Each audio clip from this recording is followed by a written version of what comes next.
What's up, everybody? Welcome back to another episode of Insurance Isn't Boring. I'm your host, Elijah, joined as always by Xander Wolle. Today we got a special guest for y'all. We're gonna interview a guy who's been in insurance for a long time, um, in multiple countries. He's an experienced producer, an experienced builder, mentor.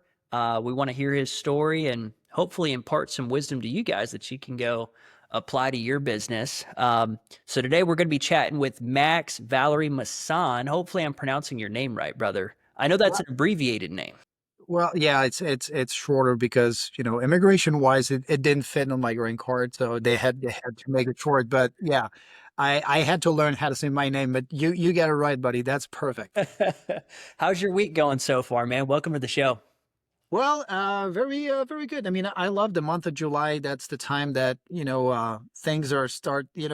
A lot of people historically said that the month of July, it goes like people in vacation, stuff like that. It's not good for insurance. There is no month that is not good for insurance. It doesn't matter because as long as you're doing the right thing and you keep doing it, because consistency is the key. I've learned that since I started insurance when I was 18 years old back in France. Consistency will take you slower than you wish because it's going to take Mm, long, but it's going to take further that you ever dreamed of. And so so as true. long as you keep doing it, you're good. You're good. Just keep grinding. That's the truth, man. A couple of stats about our guy Max here. So he's an agency owner with our company, which if you're new, you don't know what that means. That means he's built a team big enough that is generating passive income to where he owns his business contractually. He's an elite producer with our company, very small club within Symmetry Financial Group. He was an agent over in Europe, and I want to hear more about that because he wasn't just an agent; he was running a very big organization. His best month on his own pen is $117,000 in annual premium in a month by himself. Like that's what he sold, and he's building a team. His team on average is doing around $150,000 in premium per month outside of his own production. So Max is killing it. We got to also establish a little bit of street cred. Xander, how's your week going, man? Talk to the people. What do you got going on? Come see, come saw. It is. I have written 4 apps for just a little over 5 grand this week. So little slow week, but hey, consistency. Consistency's key, man. You could have a slow week, but then have a great month. That's how it all shakes out. I'm also at 4 policies for 5,600 so far. I've got a few appointments today and tomorrow. On the month, I'm at 27,000 so far. So we're shooting for 40 before the end of July. Not too shabby. You know what? Yeah, Yeah. very important. Having a 4 to 5 policy religiously a week. Obviously, it's something that you heard under Christopher Clark. So that's what you got to do, because if you can do that consistently, you will continuously get in front of new people. If you do that, you're guaranteed to have at least 4 breakthrough a year. It's like one every 3 months, you're going to have like a big IUL or a big annuity or a big reset or something like that. So you guys are doing the right thing. That's also what you're showing to your team, because you want to show to your team that it's something funny and that's something painless. Otherwise, it's very unappealing to have someone going, "Hey, I did 20,000 this week." Well, great. Okay, what have you been doing the 3 other weeks? Or nothing. Uh, I'd rather have 5,000 every week and you write those 20 to 30,000 a month. If you can maintain your production right there, you're on the run. It's just a matter of time for you to get there. So true. So true. It's funny how the numbers shake out too, because the first week of July, I think I did like 11 or 12 policies, 12 apps, and it was like 13,000. And then last week, I think I did 9 policies. And so I'm kind of paying the numbers back this week where I've had to put in way more dials, haven't made as many contacts to book the amount of appointments. But the key is just to show up every day. And if you do that, it's impossible to have a bad month. I mean, no, you can have a bad day. You can have a bad 2 days, but if you keep doing it, again, putting in the activity to get something that you want is just you want to focus on what you can measure. right? You can't control the outcome. So that's why when I hear people, what kind of lead should I get? The A, the B, the C, the Z, the whatever it is. It doesn't, no, at the end of the day, man, it doesn't matter. You know why? Because the A, B, C, D, Z, whatever lead, he doesn't know he's a A, B, C, D, or Z. So the application on the other side of that lead is going to be the same, regardless it's a A or a B, it's going to be exactly the same. And you're going to realize that it's way more sustainable for you to put 4 or 5 apps a week than going for 12, 13, 14. Then you have to go down to 2 or 3 because you can't absorb all of that.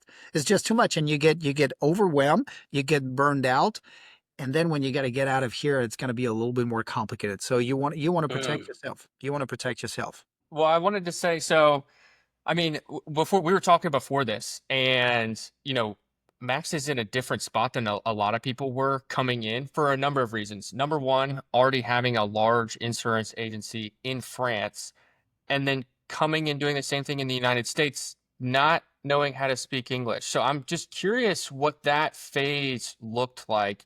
You came from having a huge agency.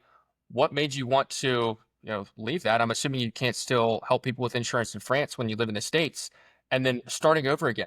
I'm really curious about what that looked like. Well, I I built that thing when I was extremely immature. And when you build something out of, I didn't have any guidance, anything like that. It was like back, yeah, I'm very old. So it was like back in the 90s and the 2000s. So that was something like about 20 and some change years ago. You do not have the bandwidth to absorb, and so you start to do wrong things and you start to jeopardize yourself. And also, I mean, all France and Europe and stuff like that, there's a lot of other things going on. And the things that would kind of pull the trigger for me, I got married, I had kids, I had twins. That's something that you need to have if you want to be in the Brad Smith hierarchy. That's what you want to do. I was just gonna say. I mean, you gotta have twins. That's a Smith thing, yeah. But the major problem is I was not happy with the result money wise. That was great, but what was the cost of that money? The cost of that money is I had no life. I had zero life, and I had no time for my wife that was pregnant, like up until here, like I had nothing, no time, no, nothing. Like basically, my life was just working and taking care of stuff. And you're like, this has to be something else. It doesn't have to be this way. Then I had the opportunity to move here. So I came here on an A2 visa. And the funny thing is, I tried to join Symmetry back in 2000, I think it was like 16 or 17, something like that. But I got turned away because I couldn't get a license, because you cannot get a license on an E2, you need to have a green card. So I did file for that on the special skills because I had special skills and I was granted with that up until the moment that I was approved with that. So I did reapply with Symmetry back in 2020. And the funny thing is, I interviewed with different people, and there's one person, I don't know if she's still there or not, and I don't even remember her name. But that was in Tampa in the middle of the month of July. So Tampa, July, it's 150 degrees out there, right? But I still had my, French way of doing stuff. So I showed up to the interview like in a 3-piece suit with a tie, and it was 150 degrees in Tampa. I was suffering. gosh. That was awful. And after about, I don't know, maybe 15 or 20 minutes of the interview, that wasn't an interview face to face, she literally told me, well, I don't think that Symmetry is a good fit for you. And she basically turned me away. And Man. that was like, okay. But I knew that this company had something special. Yeah.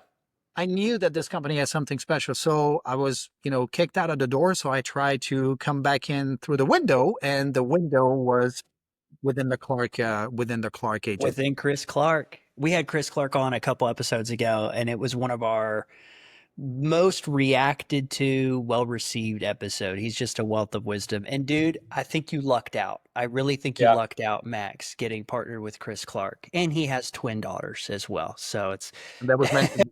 That was meant to be. one thing I don't want to gloss over. is two things. When you were in France doing insurance, you got started at 18, which most people don't do. You've been in the game for a long time. You know it. You weren't just selling insurance in France. You told us before we started recording, you had your own brokerage that was doing you said it was around $60 million The in 57 in euros. euros per So more. year with around 1,000 agents. Roughly 800 to 1,000. Yeah. I mean, first of all, that's insane. Very few people hit that level. It is possible, both in Europe and America. What did an income look like off of that? That was nice. That was nice. But again, the price of that income, the price Right. of that income was not good. Hmm. I mean, I know a lot of people are coming in here in Symmetry and they're trying to look at for that work-life balance. You know, we Yeah. all heard that. Well, excuse my French, but I mean, you're going to have to explain to me what's up with that expression because I don't get it. But um, work-life balance, when you start your own business, it's a myth. You can have work-life harmony, but not work-life balance. You have to be willing to be off balance for a certain amount of time so you can gain it later on. As a matter of fact, that's something. So I'm here in Arkansas in the office I'm surrounded by Chris Clark right there, Brad Smith over there. So it's kind of like I got two shining stars, right next to me, two suns. And Brad told me that one day. He said, "You want to be temporary motivated so you can be permanently lazy." Ooh, I'm gonna write And that so down. you That's want you good. want to kind of flip, that thing. And if you go through that, you're going to be like, okay, well, my work-life balance is going to have to wait because the biggest issue that so we have the turnover in that industry is the funny enough, it's the same in America, it's the same in France, it's the same in Europe. The turnover is pretty high because people are coming here with the wrong expectation. They're looking for a cheat code. They're thinking that it's like, oh, just going to create my YouTube channel and boom, I'm going to make million. Well, no, this is a very, very small amount of people that can reach that.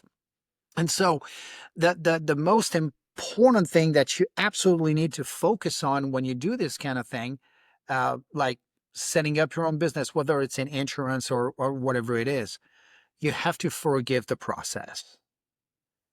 You have to give it the time.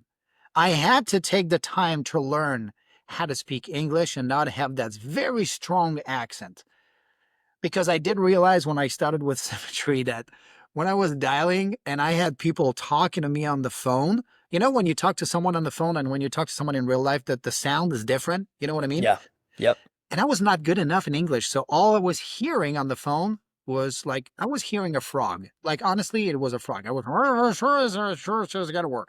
And because the only thing that I had with the script, all of my answer was the same. So I was hearing these people telling me things, and I was saying, yes, that's exactly why I'm calling. But I had no clue what they were saying. For all I know, they could be saying something very nice about my mother. I don't know.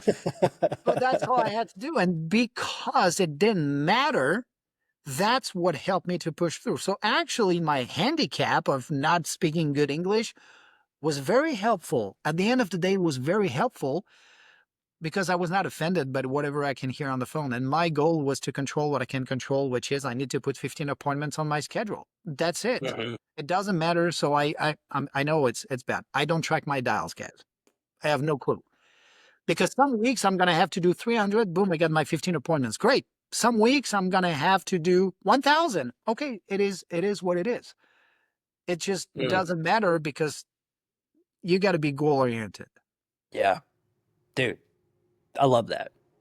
So how long did it take you to get good? Because I mean, not a lot of people come into this having to learn English.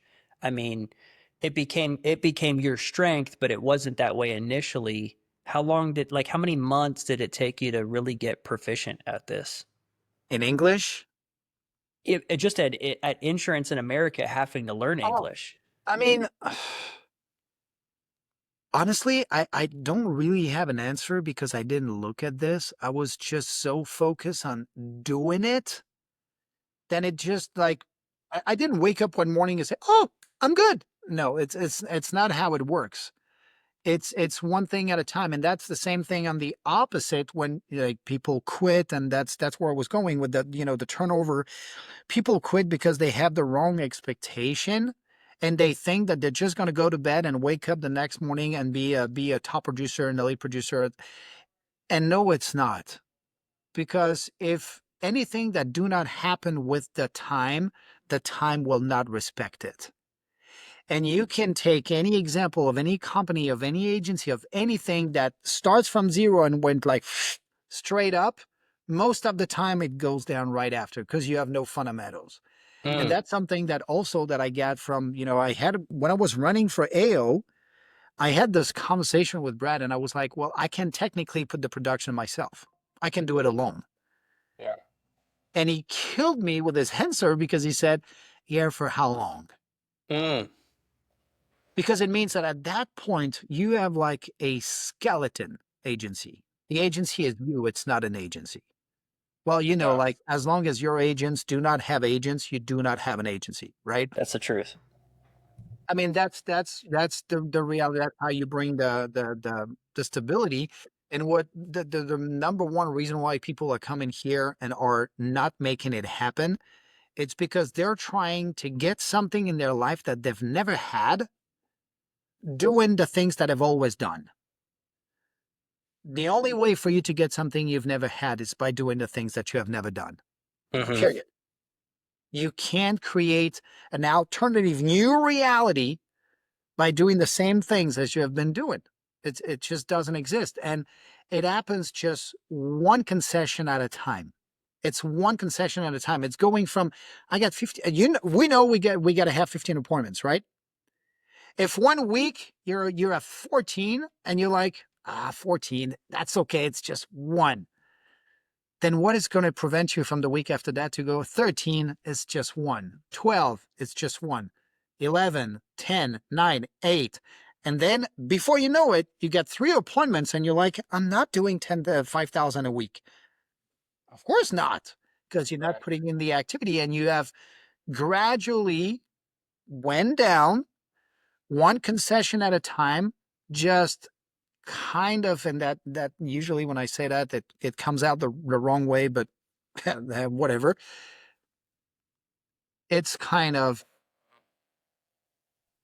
man, I want to make sure you're not going to take that the wrong way, and nobody that is listening to this is going to take it the wrong way, but compromising with your own mediocrity.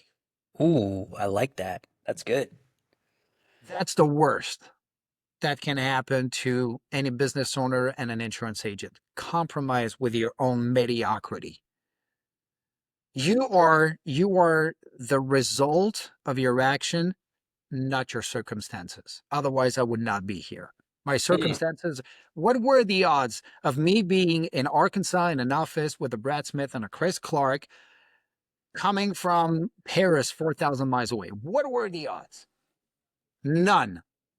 My circumstances would not bring me here with you guys today. My actions did.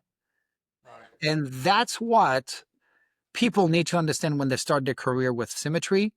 It doesn't matter where you're coming from. Who cares? We care where you want to go. So it's not about who you are, it's about where you are at. That's the Yeah. most important thing. And kind of part of where I feel like you're taking this is a little bit of mindset. Like, there's we have the 4 cornerstones at Symmetry, right? The massive activity, constant correction, you need enough resources, you need to be constantly in constant pursuit of self-development, and then some association. And I was talking to like the first two, I think most people can wrap their heads around, right? You think about it like a restaurant. If you don't have enough meat, you're going to have a hard, if you don't have enough meat to sell 100 hamburgers, you're not going to sell 100 hamburgers. Simply impossible, right? And then the activity, right? Like you said, we got to set 15. But I've found that like most people can wrap their heads around that. But the second two are, in my opinion, equally, if not more important. And that is the hardest thing for me to coach people on. They're like, Xander, I don't need to read 10 pages of the book of the month. Like, how is that going to help me? And so I'm curious for you, like, when we were talking before this with Chris, he's like, I was bullying Max into reading. how do you see that play out, and how do you coach that? Like, for me, it seems very simple. Like, you're not getting the results that you want, and you talk to someone who is getting those results, and if they're telling you to do something, it doesn't matter if you don't think it makes sense. Just go do it. Um, I'm curious how you think about that, because that is something that as a leader, I'm having a hard time coaching. I would ask them if you're telling them, hey, you need to read 10 pages a day of I don't know, of emotional intelligence or crucial conversations, or that's the French version, the speed of trust, but in French, because this one was too complicated. And you can keep going like that. How I built that $37 million agency and stuff like that. Ask them the question of, okay, you're asking like, how is it gonna help? How is it not going to help you to do it? How it has been working for you before that you were not doing it. You came here in this industry, in this company, because again, you're looking to get something you've never had. So you need to do the things you've never done that are scary. It's new. Great. Do it scared. I mean, at this point, you are exactly where you're supposed to be because it's the result of your actions from before. Doing the same thing over and over, expecting a different result is the definition of insanity. Insanity. Yeah. Yeah. I mean, at the end of the day, you can't complain of the results you do not have coming from a work you didn't do. Mm, That's dishonest. You can lie to yourself. That's fine. But how is it going to turn out? yeah, that's good, man. So I would ask them, Xander, ask them like, okay, you don't want to read these 10 pages because you don't see how is it going to help. Do you know how to swim, Xander? Yes. Okay, how old were you when you learned how to swim, roughly? Young, maybe 4 or 5. 4 or 5? Okay, did you learn how to swim sitting in a library reading a book, or did you learn how to swim because you were in the water? I was in the water. My grandma threw me in. There you go. Yeah, that's what I did. And I promise it's not child abuse. It's just that I put some floaties in the pool and I took my 3-year-old kids and I was like, hey, figure it out. You know, you're going to learn about swimming in a book, but you're not going to learn how to swim. So you're going to learn about business, about mindset, about leadership in a book, but you're not going to become a leader. But you need to know what the theory is so you can put them in practical actions. But one doesn't go with the other. Otherwise, you're just going to go in the pool. And if nobody explains to you that you have to make those circles, then you're going to swim for your entire life like a dog just to try to put your chin out of the water. So Yeah. that's what I would ask them. I would ask them like, okay, how is it going to help? How is it going to hurt? Right. Right. No, that was what I needed to hear. I love So that. thank you for that. Yeah. That's good.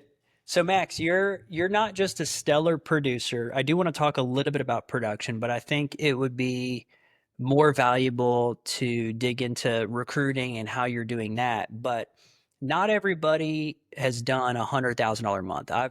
I've not even the biggest month I've ever had was 60,000 on my own pen. I've done 50,000 multiple times. I've done 40,000 plenty of times. Never haven't cracked the $100,000 a month yet. And I'm curious, like, what did you do differently that month that you did it? What led to you selling that much premium? So, I mean, that was a specific time. It was the month before that I had to fly back to France for the wedding of my sister-in-law. And I knew that going to France with my wife, my 2 kids and stuff, I knew that it's gonna hurt financially. You know, it's and the exchange euro dollar was not in favor, right? So because I knew that, I was like, I am fortunate enough that I am in a company in an industry where I can literally buy my income. And so what I did that month, a month ahead, I knew I was like, okay, in July I'm going to be gone. I'm renting a house in the vineyard in the south of France, and it's going to be great and all that. So I know there's going to be some extra expenses. So what did I do at the beginning of the month? I just moved up all my cursor, lighthouse leads, and stuff like that. I went from 15 to 30 a week. And I just increased everything. I increased my lead order, increased my activity, increased my dialing, increased my appointments. And so mechanically, it's inevitable. It did increase my production. You did all that on digital leads. Yeah, I do. And yeah, guys, you cannot go away from it. Here's the thing. It's going to happen with or without you. You can Wow. choose, and it's easier for you guys. You're younger. I'm going to turn 50 for the love of God. Come on.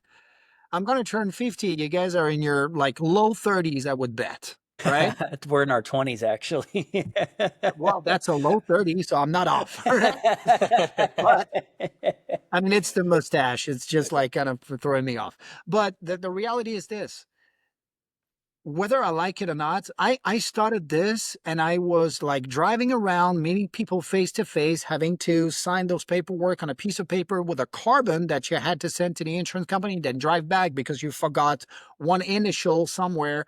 And it took forever to get the commission and stuff like that. And I started back in the yellow pages. That was pure cold calling.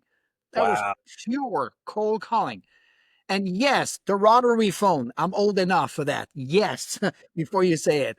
But now the digital era, AI, funnel, the technology, it's inevitable. It's going to take over. You can choose to try to fight it, and you're going to be able to fight it for a little bit of time, but eventually it's going to crush you. So I'm a very early adopter of every new thing that is coming out. I mean, when the funnel came out and it was Ninja before, the first version, Ninja 1.56, I was the beta tester. I was the beta tester. I was testing an Auto Mentor for the recruiting. I was doing because I want to have all these new things because I prefer to be ahead of it than being crushed by it. Get to where the puck So, is going. Yeah. No, I mean, that makes a ton of sense. And coming from the AI world, just the digital has always made sense to me of like people hang out online more and more. There's like a study I saw. It's like by 2030, I think 97% of married couples are going to have met online. And so to your point, you can fight it. Like people fought the internet when it first came out, right? And look where we are now. Like we're hosting a podcast on the internet. So yeah, but people get stuck in their ways. I think insurance has been slow to accept some of the developments that have hey, happened. that's a 200 years industry for you, and it's about a 700 years industry for us in France because we're a little bit older. So at the end of the day, think about this for a second and let that sink. A new idea that come out, a new thing, a new platform, a new way of doing stuff, it always go through three phases. Number one, it's ridiculous. Number one, it's ridiculous. It's never going to work. And it's because it is not working. So everybody like kind of draw a very fast conclusion on a very small sample, which is the biggest mistake that you don't want to do with leads, for example. But they're going to be like, so the first phase is like rejection because it's not going to work. The second phase that it goes in, it's like, oh, it may, but I do not want to do it because I still have the whole way to do it. So it's kind of resistance. The third phase is inevitable. Think about like, okay, iPhone came out. So iPhone 1, 2, 3, 4, 5, up until 6, right? How long did you wait before you get an iPhone? Got that Did you thing as get soon the as it came 1, the out. 2, the 3? I was still Okay. I was still in like third, fourth grade when the iPhone came out. So I'm gonna plead the fifth on that one. But That's my point. My point is there are some people that did wait up until they go to their T-Mobile shop to buy a flip phone. They had to wait up until the moment T-Mobile says, well, that's all that is available is this. There's no more flip phone. And so they had to catch up on version 1, 2, 3, 4, 5, 6, 7, and got completely lost when people that adopted it like way sooner and say, I'm going to get on the first one. And then they grew with the iPhone 1, 2, 3, 4, 5. So if you go with funnel and you go with the digital, tomorrow it's going to be AI. AI is going to take over. Imagine the shock if you go from mailing leads calling on your phone, if you go from that to AI, it's way harder to adapt yourself. But if you went from this to digital to now, it's easier. It's Right. way easier. But the problem is that it's kind of, we live in an instant gratification world. That's where we live in. I mean, I can literally take my phone right now, click on there, and within 10 minutes, I'm going to have chicken on my desk because it's delivered by DoorDash, right? Yeah. And that's what people expect in our industry. Yep. But business doesn't work like that. Mm. No, it's not. No, it's not. Well, I really liked so the production. It sounds like you kept it pretty simple, which is a common theme that we hear from top producers. Whatever you're doing and is working, why not you just go do more of it? More of it. It's like you can't make it any simpler. I mean, you don't want to try to fix something that is not broken. Right, right.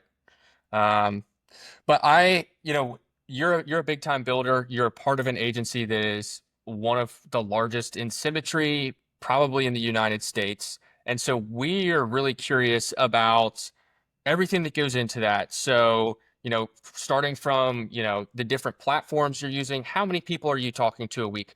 When you're getting people into licensing, like, I have some people that, hey, they tell me they're going to be the next Dylan Crane, and then they fall off a week into pre-licensing. I'm like, yeah, I guess you didn't mean that. To the different processes, admin, staff, like we want to get nitty gritty of how have you managed to build something that is now doing $150,000 a month in top line revenue. Well, actually, we did 189 last month, so I was What's Nice. 200? yeah, but we didn't break the $200,000 mark, so we're working on it. Um, well, we have it all here. We have it all. So if you don't have the resources, be resourceful. You know, uh, you either find a way or you're gonna find an excuse. So if that's something that you really want to do, you're gonna figure out a way to do it. If that's not that important, you will figure out a way to not do Yeah. it. Yeah. So in terms of, who am I talking to? I'm running 6 interviews a week. I'm running on Auto Mentor because I do not have a warm market. 95% of the people that I know that are in my warm market, they're already in symmetry, and I'm not going to side recruit, right? So Right. it's not going to happen. But and the other people that I could eventually recruit in my warm market, they were 4,000 miles away, so it's not going to work. So basically, I built 100% of my agency on off of cold market, Nice. and I did everything through Auto Mentor. But I've been doing this for like a year and a half now, and for about 7 months, 8 months, I had a feeling that I was on a hamster wheel. I was just Mm. doing it, but nothing was happening. Yeah, Xander, yeah, I want to be the next Dylan Crane, and I'm going to finish my license in 3 days, and I'm going to do this, I'm going to do that, and poof, nothing. But here's the reality, Xander. In a deck of card, how many aces do you have? That's it. That's it. So you got to keep flipping the card. People will tell you what they're gonna do and do 100% the opposite. I So mean, true.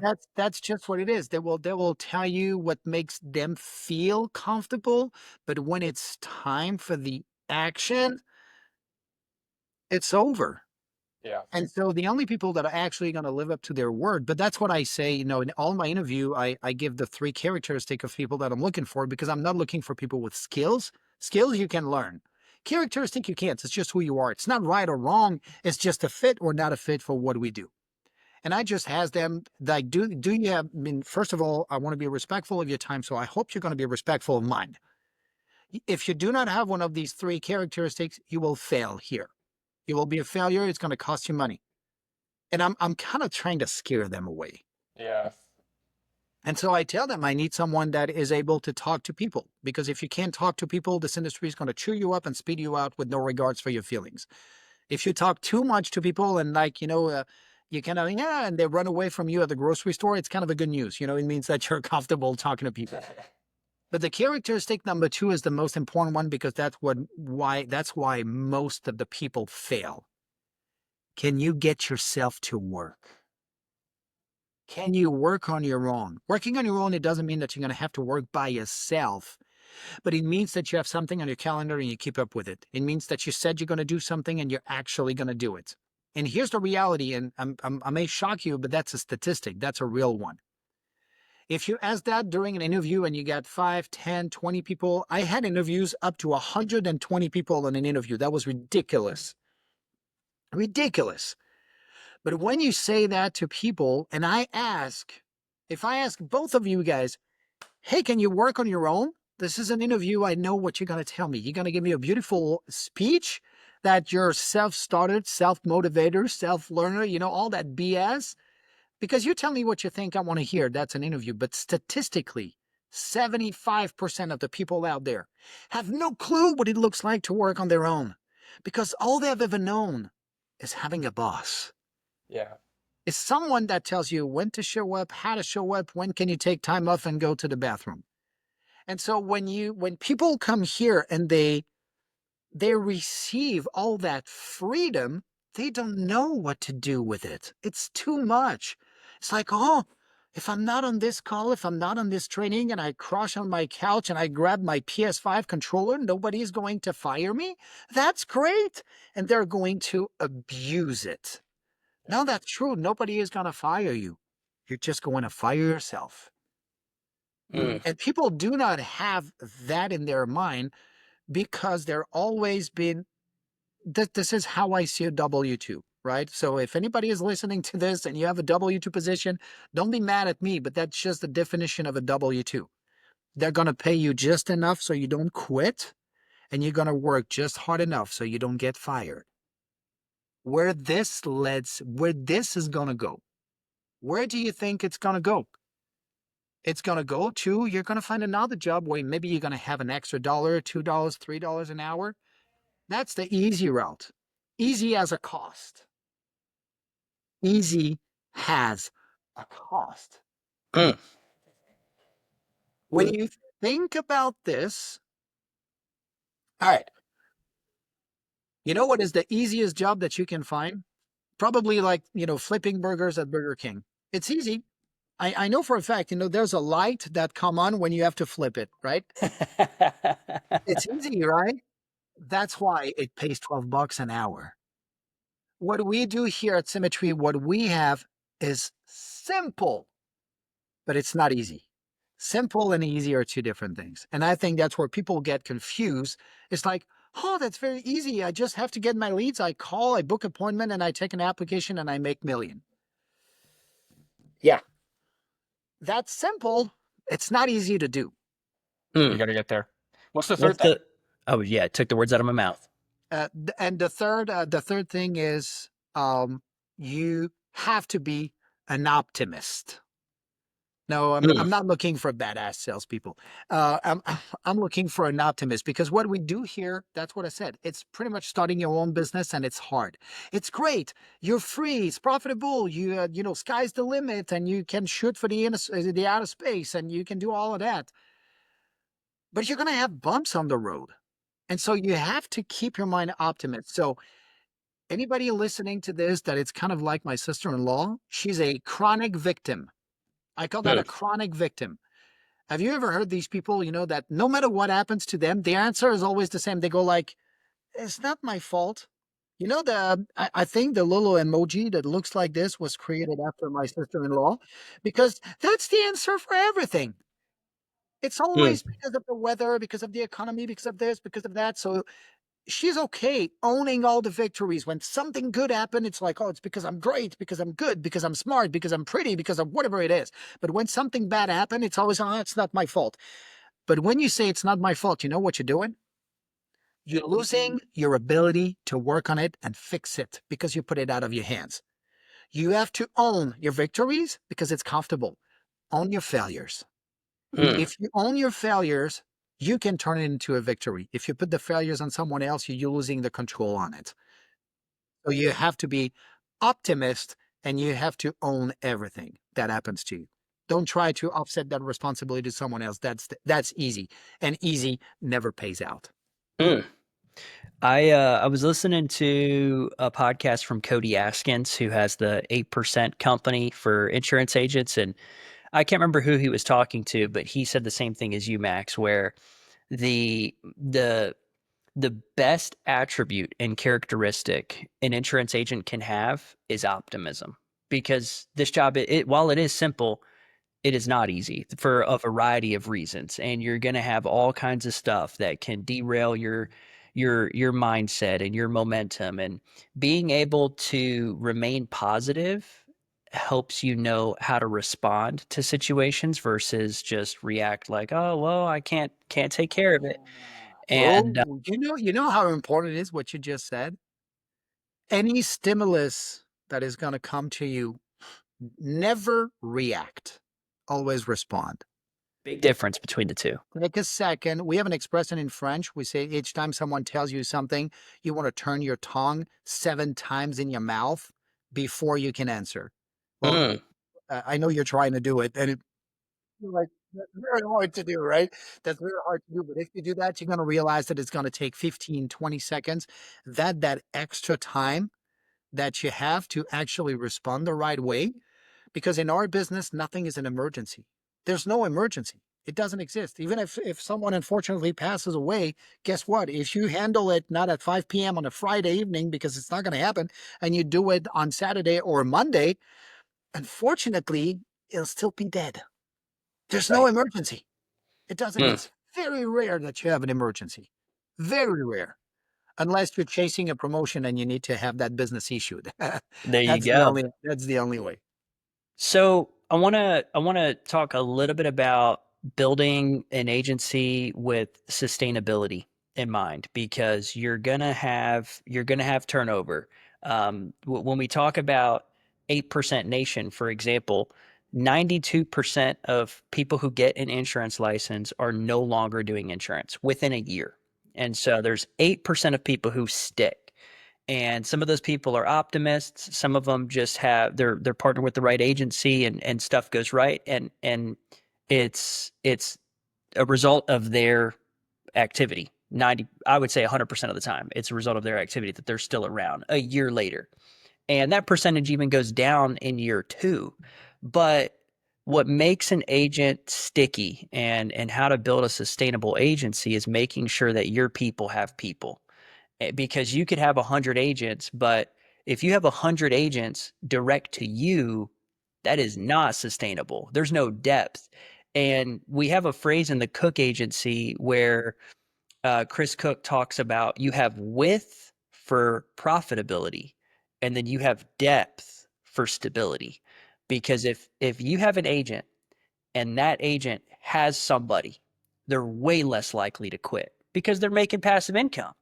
And I know you're very good at that, Max. So when you're building a team, like, how do you how do you create that depth? So there's a couple things here. Um, First of all, in the general meaning, people will leave a job, but they will not leave a relationship. And so you have to get your hands dirty and have these conversation. You have to create that connection. It is extremely important. Now, once you have created that with the people that are direct to you, you need to make sure that these people get their people.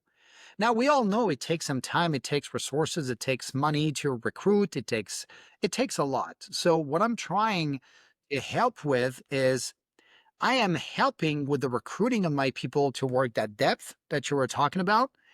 I actually reward, and I put quotes around reward, agents in my team, not with money, but with agents. I am playing like a game where, okay, I just recruited this guy and I know this guy because his personality, because of, what I've been doing this for a little bit, so I kind of have a feel for the personality. I know he's going to be a good match with one of my guy, Tyler Mayer. Is going to be a good fit for Chrissy Davison. He's going to be a good fit for Emily Tater. He's going to be a good fit for Greg Robinson. And I'm going to give them some people. But if you give them people for nothing, then they do not earn it. If they don't earn it, they may not respect it because it's not coming from their work and their sacrifices. So certainly don't value it.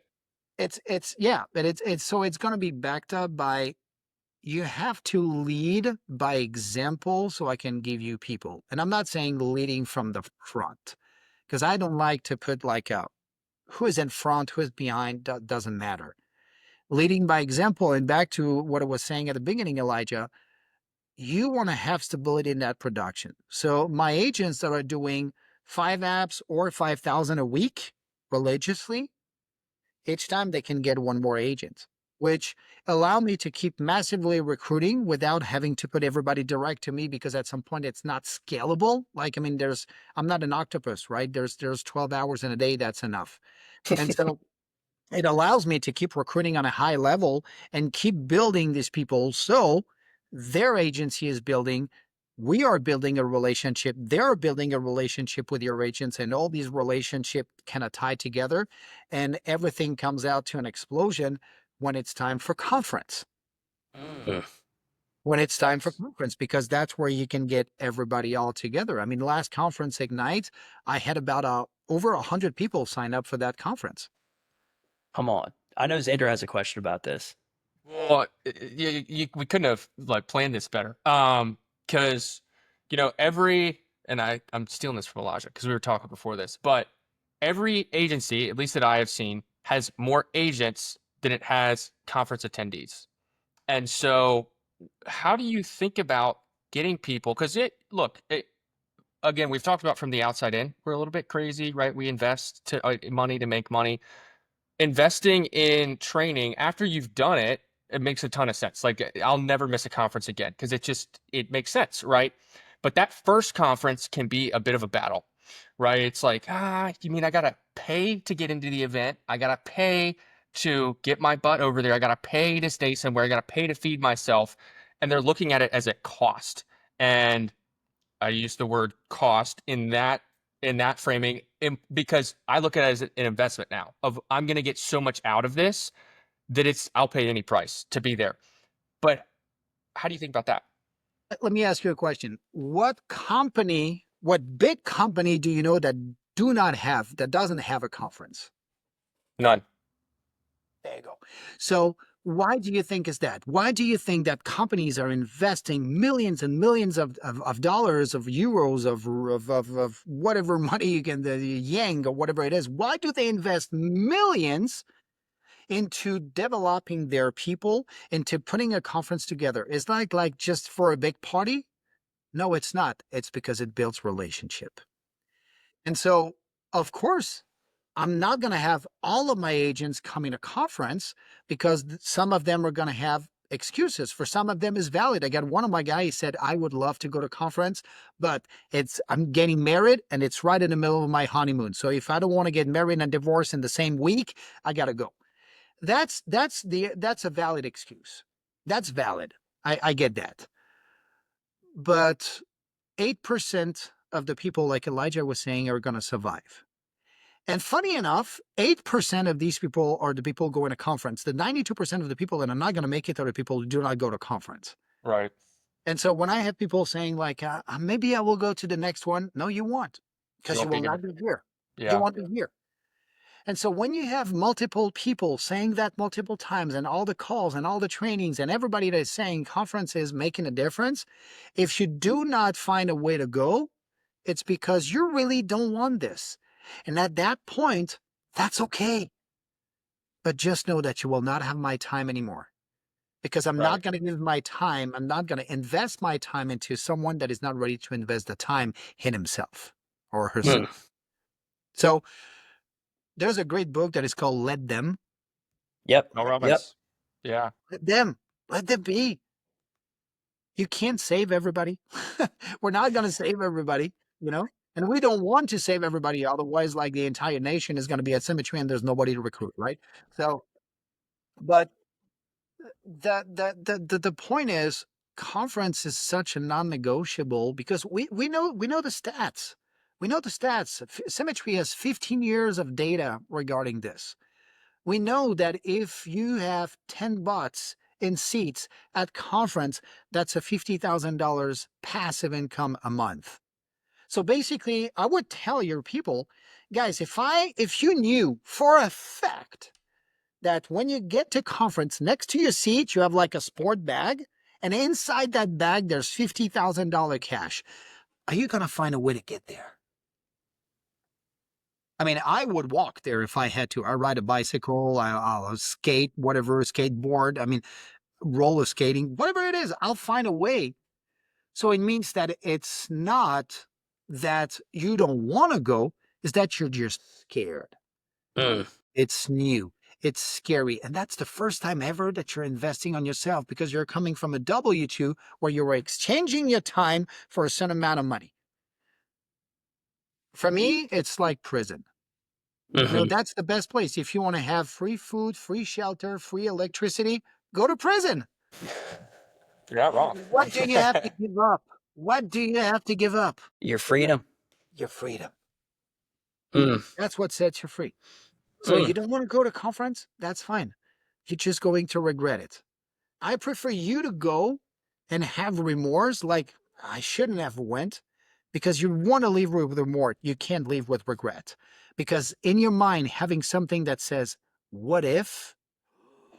What if is the worst thing to say. Because everything, imagination is like the most powerful tool that we have. What if I would have went to conference? What if I would have had that conversation with XYZ? What if I have built? What if I have made one more dial? What if I have made one more? It could have turned, it's kind of these people. Have you ever met these guys that say, oh, if I win the Powerball, like 900 million, they all go through those weird math. They say, okay, 900 million, I pay the taxes, then I put it on a CD and I got 5%. That 5% is that much money a month. That much money a month is that much money an hour. I can spend that much money an hour. They do all of that, right? They do all the math, but they never play. Mm. That's what people do here. They see it's possible. They know it's possible because they're on the call. They see it. They believe, most of the people here, like I would say 100% of the people that come in Symmetry believe that it's possible. Yeah. But believing and following are two different things. They believe, but they don't follow. That's why characteristic number 2, get yourself to work. Yep. It's a major key right there. Max, you've been dropping bombs, man. Yeah. I feel like we could go all afternoon. But I want to ask you one last question, man. For the people listening who are like, "Wow, this guy's story's incredible. He came to America, got into insurance, had to learn English, which is a big enough challenge itself before you even start the job, which has its own slew of challenges." What advice would you give a brand new agent who's coming into this and is like, I'm ready to rock and roll. I don't want to just be a statistic. Like I can talk to people. I can get myself working and I'm optimistic. Like, what advice would you give to that person?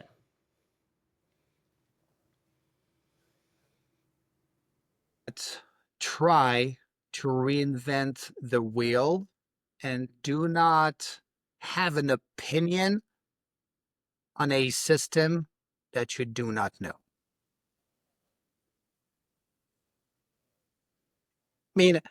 There's 10 things. There's 10 things that you really have to do, but one of these things is drawing like you know, making like a very drawing a conclusion on a small sample size. We all heard that. Oh, the leads are bad. Okay, how many dials did you do? 10. Are you kidding me or what? Are you kidding me or what? I've heard that. I've heard that. It's like, oh, your 4 leads didn't pan out. I go Big try get whoop. 40, But I then think get back to me.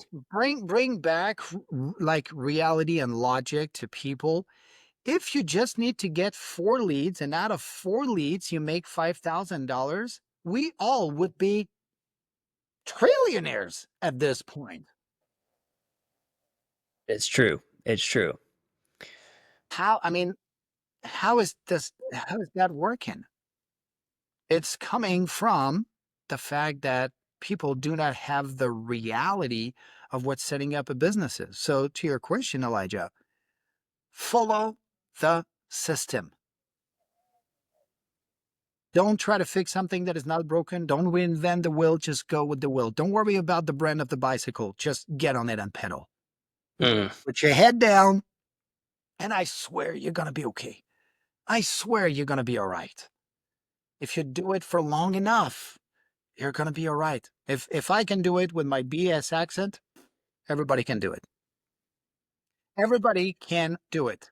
But I here's the love it. question. There's one thing. Everybody can, but not everybody will, Mm-hmm. because it has to do with you. I think we should end with that, man. I think that's a great thing to leave people with. And we've said that before. Everybody can, not But everybody not will. everybody will. And only you can decide if you're willing to do it. That's you yourself, and I mean, again, you're not the result of your circumstances. You are the result of your action. And again, that's the best quote I've ever heard. I don't remember who said that, but he said, "Don't be frustrated of the results you do not have from the work you didn't put in." I call that, it's the it's the Coke vending machine syndrome. Have you ever heard of that? Yep. Yep. You can't put 50 cents in a Coke machine and expect to get half a bottle. But that's what people are expecting. So that's how people treat their life. They get those four machines, and they're gonna put the Coke is like $1, and they're gonna put 25 cents in there, and that 25 cents is not gonna give you the 25% of the Coke, and they're gonna blame the machine. They're gonna say, "Oh, this machine is broken," so they're gonna go to the next one and put the 25 cents in the next one, and that's of course it's not gonna work again, and they're gonna blame, "Oh, that second one is broken." They're gonna do it 3 and 4 times, and at the end, they spent the dollar, but they never spent the time and the energy to to spend their time and energy to get good at something that is worth getting good at. Focus on one. Focus on one machine. You'll get your Coke. Mm. I love that. I did have one other thing I wanted to ask is I like asking some of these large agency owners like what goals do you have and what gets you out of bed and excited in the morning? Because some people like Edward Pritchett, yeah, he doesn't necessarily have to go to work every day, right? But he's still on the top of the leaderboards, hiring an army. And so I'm always just curious what makes people tick and what they're reaching for. Okay, so that's the moment that you're gonna probably call the doctor and have me like in mental hospital, because it's crazy. Okay, but I didn't cross an ocean to be average. I didn't uproot my family to be average. I didn't leave my family back in France to be average. So the way I see it, so France is 6 times smaller than the US, right? 60 million French people, about 360 million Americans, right? 6 times bigger. We were doing about 50 back in France. I'm aiming at 300. It's possible, man. Yeah, of It's course. possible. Of course. Of course it is. If Symmetry did it, why Edward Pritchett can't do it? If Edward Pritchett can do it, it's because we can do it. Will we do it is up to us, 100%.